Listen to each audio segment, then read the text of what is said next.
अस्सलाम वालेकुम नाज़रीन। वज़ीर आज़म शहबाज शरीफ की तुर्की की जो यात्रा है उसका अहवाल बताने के लिए काशिफ अब्बासी आज हमारे साथ हैं और ये जो मैंगो डिप्लोमेसी है उसके बारे में तंज़ो मिज़ाज से भरपूर गुफ्तगू करेंगे।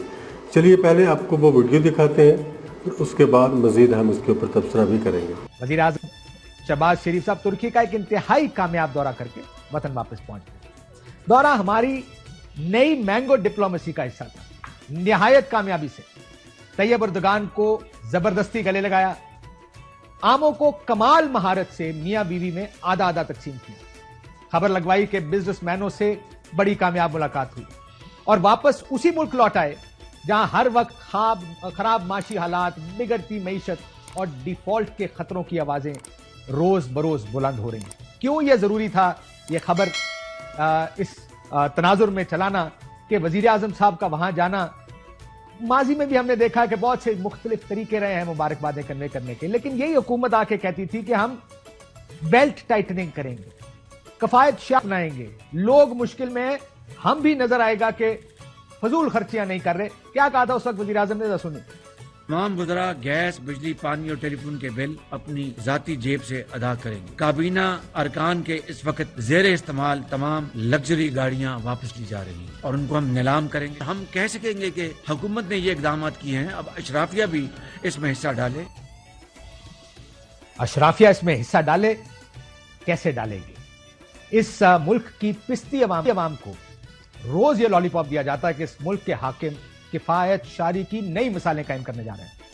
वजीर आजम तो वापस आ गए अपनी कामयाब मैंगो डिप्लोमेसी के बाद। वजीर खारजा पाकिस्तान अब 42वें दौरे पर बगदाद पहुंच गए हैं। 42nd हमारी कैलकुलेशन के मुताबिक शायद 42 दौरे अब तक ये कर चुके हैं।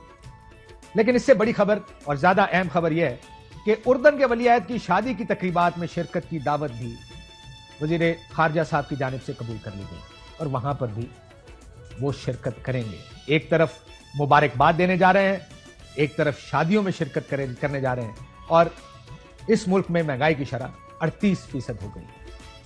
अहम दौरा हो, ताल्लुकात की अहमियत सब जानते हैं, समझ आता है कि कौन से दौरे अहम होते हैं, हमें कौन से दौरों पे जाना चाहिए, वहां पर जो आपकी डिप्लोमेसी है उसकी जरूरत है, आपकी जरूरियात हैं जिसकी वजह से कुछ मुलाकातें समझ में आता है, नजर आती है कि आपके लिए अहम है। लेकिन दुनिया देखने का शौक ऐसे पूरे करना ये मेरी समझ से बाहर है। मुबारकबाद जैसे हम पहले बात कर रहे थे, शहबाज शरीफ साहब फोन करके भी दे सकते थे। इससे पहले माजी में जब भी कोई वजीर आजम पाकिस्तान में बना है या बाहर कोई वजीर आजम बना है, टेलीफोन करके मुबारकबाद दे दी जाती। लेकिन यहां पर अब वजीर आजम साहब ने ये बड़ा जरूरी समझा कि वो खुद जाएं और जाती तौर पर मुबारकबाद पेश करें एक ऐसे मुल्क के वजीर आजम जहां पर हालात आपके सामने।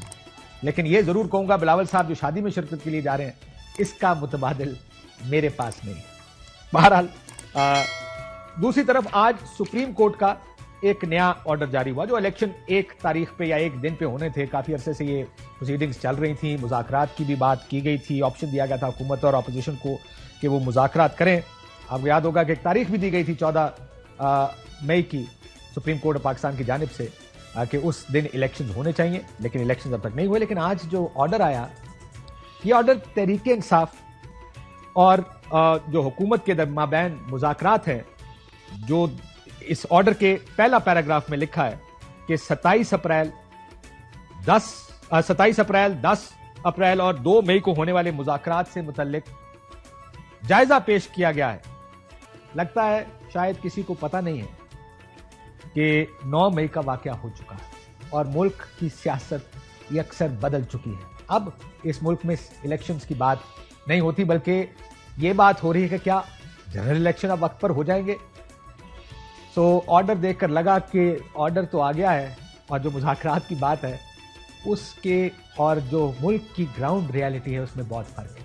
ऑर्डर के पैराग्राफ नंबर 2 में बताया गया है कि ख्वाजा साद रफीक ने अदालत को बताया कि मुज़ाकरात नतीजे की जानिब बढ़ रहे हैं और अगर मुज़ाकरात को जारी रखा गया तो इलेक्शन की तारीख पर फैसला जल्द हो जाएगा। पर इस पर भी एक गुजारिश है कि 9 मई के बाद अब तो जो मुज़ाकरात करने वाले हैं वो भी मुज़ाकरात से इनकारी हो चुके हैं। ख्वाजा साद रफीक साहब खुद कह चुके हैं, पूरी पीडीएम कह रही है अब मुज़ाकरात।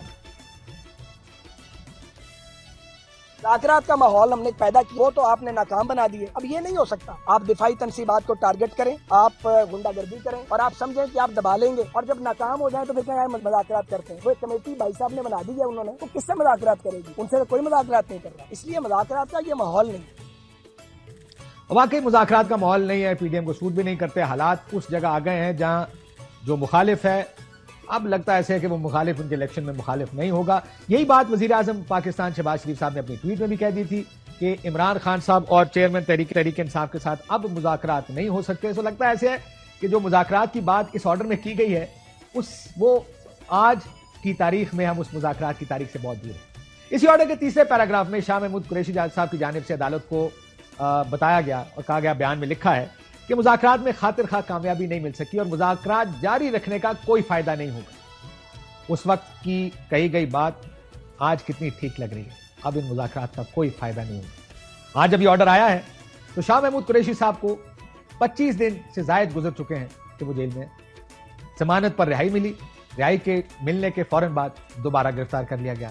اگر آج کورٹ دوبارہ شاہ صاحب سے پوچھے گی تو وہ شاید عدالت سے مذاکرات کی بجائے جیل سے رہائی کی درخواست کر دیں گے یا کوئی ایسا طریقہ پوچھ لیں گے کہ انہیں رہائی کے بعد دوبارہ گرفتار نہ کیا جائے. آرڈر کے چوتھے پیراگراف میں سیاسی لیڈران کی تعریف کی گئی ہے کہ وہ سیاسی عمل کو ڈائیلاگ کے ذریعے آگے بڑھا رہے ہیں. لگتا ہے یہ بھی گال بہت ود گئی ہے مختار حال. وہ زمانے گئے اور مذاکرات ہوتے نظر نہیں آ رہے. الیکشن ایک دن میں ہونا تھا لیکن اب کون سے دن ہونا ہے، کون سی تاریخ ہونا ہے، یہ بھی بڑا مشکل نظر آ رہا ہے. جی تو دوستوں، آپ نے کاشف عباسی کی گفتگو سنی. الیکشن کا تو واقعی دور دور تک کہیں پتہ نہیں ہے. 14 مئی بھی گزر گئی، 14 جون آنے والی ہے، کوئی پتہ نہیں الیکشن کا. تو الیکشن اس ملک میں ہونا ہے، کوئی آئین کی پاسداری اس ملک میں ہونی ہے یا نہیں ہونی. بس وزیر اعظم کے دورے ہیں، وہ بار بار ترکی کی طرف جا رہے ہیں، یا پھر اس کے علاوہ وزیر خارجہ جناب بلاول بھٹو زرداری کے دورے ہیں. وہ بقول کاشف عباسی 42 دورے وہ کر چکے ہیں جب سے وہ وزیر خارجہ بنے ہیں، اور آگے پتہ نہیں کتنے چلیں گے، اللہ مالک ہے. ہو سکتا ہے ان دوروں میں کچھ ملک کی بہتری نکل آئے. ہم اگر دورے کر رہے ہیں تو اس کے پیچھے کوئی وجوہات بھی ہوگی، لیکن فی الحال اب تک دیکھنے میں تو کچھ نہیں آ رہا کہ ان دوروں سے کچھ حاصل ہو رہا ہے. ہمیں نہیں لگ رہا کچھ حاصل ہو رہا ہے. کوئی ایسا مرد مجاہد جو ہمیں سمجھا سکے، بتا سکے کہ ان دوروں کے پس پردہ کیا حقائق ہیں اور ان سے کیا کچھ پاکستان گین کر رہا ہے یا کیا کچھ پاکستان بنا رہا ہے. غریب عوام کے لیے تو یہ دورے کسی کام کے نہیں ہیں. غریب عوام کو تو تبھی فائدہ ہوگا جب آپ ملک کے لیے کچھ کریں گے، کچھ ایسا کریں گے جس سے کچھ ملک میں لوگ غریبوں کو ریلیف مل سکے. لیکن فی الحال ایسا ہوتا ہوا کچھ بھی نظر نہیں آ رہا. آپ کا کیا خیال ہے؟ کمنٹ باکس میں ضرور اظہار کیجیے گا.